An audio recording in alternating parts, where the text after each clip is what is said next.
¿Qué es la cromatografía? La cromatografía es una técnica de separación en la que los componentes de una muestra se separan. Este es uno de los principales métodos analíticos y permite la separación y cuantificación de sustancias, muy similares en estructura y propiedades químicas. Esta separación se lleva a cabo en dos fases, la fase estacionaria y la fase móvil. La fase estacionaria tiene como objetivo retrasar el paso de los componentes de la muestra, de forma que los componentes la atraviesen a diferentes velocidades y se separen en determinados tiempos. Cada uno de los componentes de la mezcla presenta un tiempo característico de paso por el sistema, al cual se le conoce como tiempo de retención. Cuando el tiempo de retención del compuesto deseado difiere del de los otros componentes de la mezcla, este se puede separar mediante la separación cromatográfica. Este método se utiliza ya sea para lograr la separación de los componentes de una mezcla o para medir la proporción de cada elemento en la mezcla. Bueno, la cromatografía se aprovecha del movimiento de una mezcla por un soporte. Un soporte puede ser el papel o tela.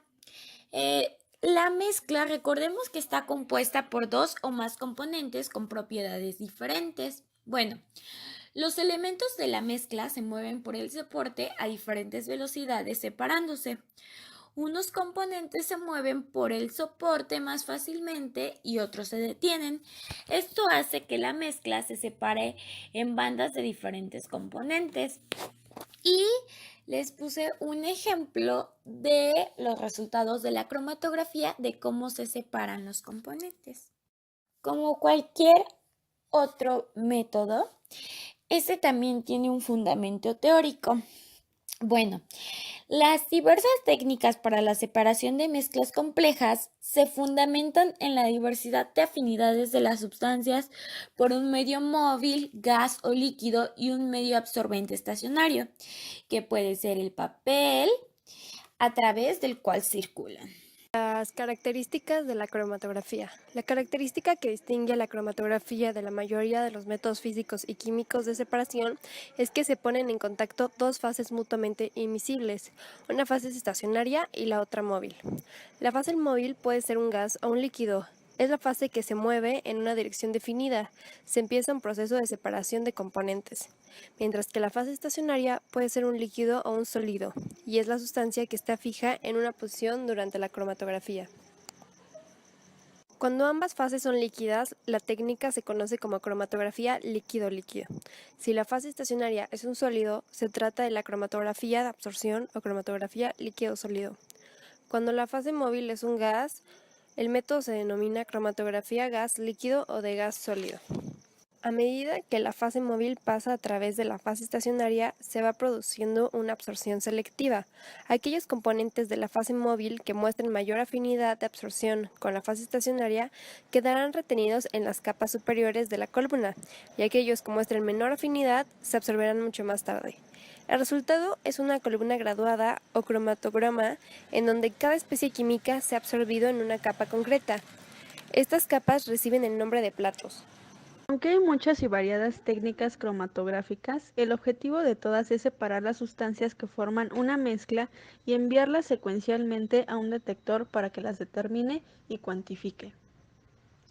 Todas se basan en el mismo fenómeno, permiten que las sustancias que forman una mezcla entren en contacto con dos fases, es decir, un líquido y un gas, un sólido y un líquido, etc. En estos tipos se dividen en fase estática y en otra móvil. Cromatografía sólido-líquido. La fase estática o estacionaria es un sólido y la móvil un líquido. Cromatografía líquido-líquido. La fase estática o estacionaria es un líquido anclado a un soporte sólido. Cromatografía líquido-gas. La fase estática o estacionaria es un líquido no volátil impregnado en un sólido y la fase móvil es un gas. Cromatografía sólido-gas. La fase estacionaria es un sólido y la móvil un gas. Según el tipo de interacción que se establece entre los componentes de la fase móvil y estacionaria, se puede dividir en tres más. Cromatografía de absorción. La fase estacionaria es un sólido polar capaz de absorber a los componentes de la mezcla mediante interacciones de tipo polar.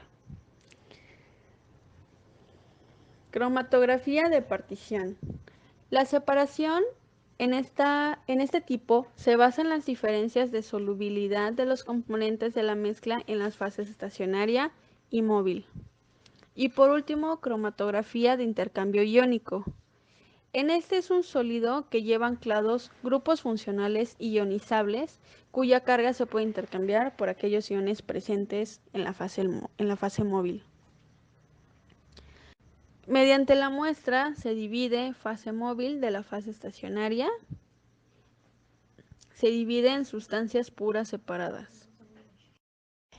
Los instrumentos que se utilizan para la cromatografía. Para la cromatografía de papel, los instrumentos que se utilizan pueden ser un listón de papel poroso, que puede ser papel filtro, o también un listón sin tinta de un papel periódico. También se utilizan rotuladores de diferentes colores, un vaso de vidrio, alcohol, poca cantidad, y un bolígrafo. Ahora, para la cromatografía de capa fina se necesita de una tapa, una cubeta de vidrio, que es una cubeta de cromatografía, que es un poco cuadrada. También una placa recubierta con una capa delgada de la fase estacionaria de absorbente, que es donde se va a absorber lo del color. También puntos de aplicación de las muestras y fácil móvil, que es el disolvente. Cromatografía en columna de absorción. Los materiales polares, la grasa se coloca en un producto químico humectante que éste retiene los materiales polares cuando pasa a través del embudo. También la grasa con materiales no polares se recoge y se debe de pesar. La diferencia de peso comparada con la muestra inicial del valor, que es TMS, debe de primero ponerse los compuestos polares y no polares, después se quedan solamente los compuestos polares retenidos, después de esto pasa a un medio absorbente donde se retienen los compuestos polares y como final los compuestos no polares sin retenerse salen. Cromatografía de reparto. Esta técnica se utiliza para la separación de mezclas de compuestos de polaridad media y alta. Un ejemplo es la cromatografía sobre papel, en la cual se introduce una tira de papel con una marca de plomo negro en un vaso con alcohol. Dentro del alcohol debe quedar un poco de la tira de papel, pero no la marca de plumón. Después el papel absorbe el alcohol y va separando la tinta negra en los colores que la componen. Cromatografía de absorción o de capa fina.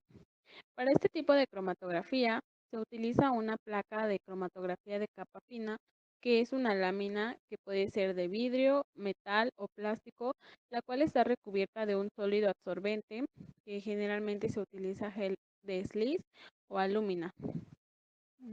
Para el procedimiento de esta técnica se deposita una cantidad pequeña de la muestra en disolución en un punto en la parte inferior de la placa. Después, la placa se introduce en una cubeta cromatográfica, de manera que solo la parte inferior de la placa debe quedar sumergida en el líquido, el cual es la fase móvil. Y este líquido asciende por la placa de cromatografía de capa fina por capilaridad. A medida que el eluyente pasa por el lugar donde está la mancha, se establece un equilibrio entre las moléculas de los componentes de la mezcla y los que son absorbidos. Cuando el eluyente llega a la parte superior de la placa, esta se saca de la cubeta, se seca y se visualizan los componentes separados. Cromatografía en columna. Esta técnica utiliza una columna de vidrio vertical que se llena con un soporte sólido absorbente, que es la fase estacionaria. Los más utilizados son gel de silice y alumina. Primero la muestra se deposita en la parte superior de este soporte y el resto de la columna se llena con el eluyente que por efecto de la gravedad hace mover la muestra a través de la columna. La polaridad del eluyente afecta las velocidades relativas en las que los componentes se moverán en la columna. Los disolventes polares compiten con las moléculas polares de la mezcla. Un disolvente polar desplazará las moléculas rápidamente a través de la columna. Cuando hay un disolvente muy polar, la elusión es muy rápida y habrá poca separación de los componentes de la mezcla. En cambio, si el disolvente es apolar, no habrá elusión en la columna y los componentes de la mezcla se separarán de forma correcta. Cromatografía por intercambio iónico. Este tipo de cromatografía se divide en 4 fases. La primera fase es el equilibrio, la segunda es aplicación y lavado, la tercera es la elusión y la cuarta es la regeneración. Esta técnica permite la separación de iones y moléculas polares basado en las propiedades de carga de las moléculas. Las partículas cargadas negativamente se unen a la matriz sólida con carga positiva y son retenidas. En cambio, las partículas cargadas positivamente son rechazadas por la matriz sólida y son eluidas. Matrices. Cromatografía de exclusión. Esta técnica se realiza empleando unas matrices formadas por unas esferas porosas.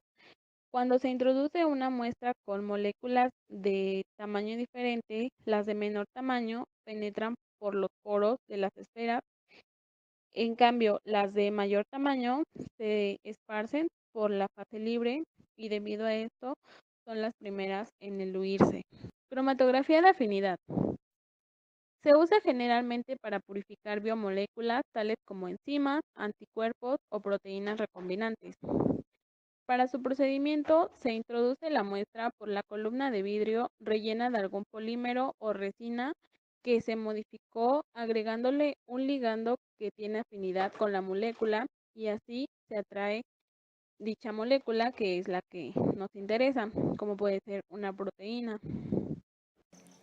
Algunos ejemplos en los que se usa la cromatografía diario son para tomar pruebas de las escenas de un crimen, análisis de muestras de sangre o de telas, verificación de incendios provocados, identificación de las sustancias químicas responsables del fuego, análisis de sangre después de la muerte o en vida para determinar los niveles de alcohol, drogas o sustancias venenosas en el cuerpo, determinar la composición de los alimentos, también determinar los niveles de contaminación y estudio de mezclas complejas en casos tales como perfumes, petroquímica y alimentos.